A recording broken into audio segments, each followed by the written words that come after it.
Hey, Filipinos, where you at? Right here. Been here for a long time.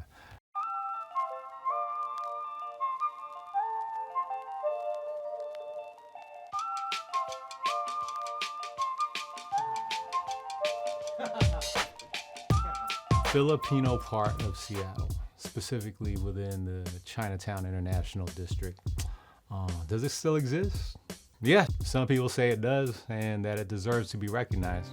Others claim that it never existed, and there's been even attempts to remove any language referring to a little Manila town or a Filipino town. It's not like we haven't been around.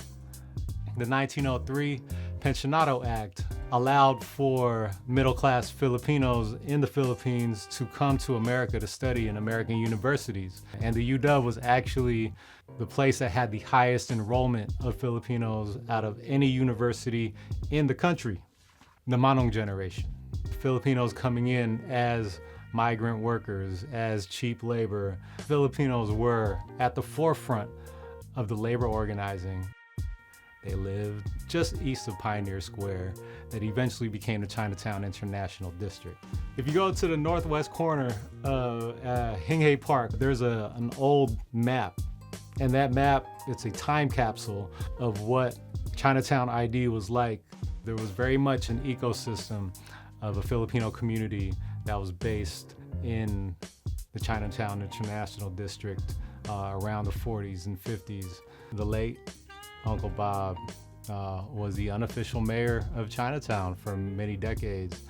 The fact that the neighborhood even still exists has a lot to owe to that generation led by people like Uncle Bob Santos.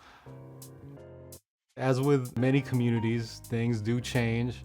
Housing covenants slowly started being removed from certain neighborhoods, and Filipinos were now allowed to live and buy homes in other neighborhoods. There was a definite spreading out, and you then had a generation of these older Manongs who were still in the district, but little by little, some shops would close down.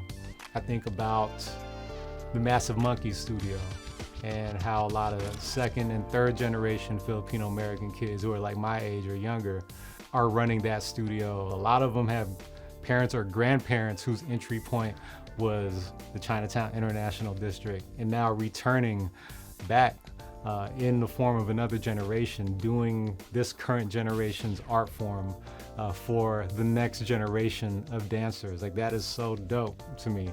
On the same block, you got the Moksha Boutique, which is run by Pinay, a Filipino-American entrepreneur.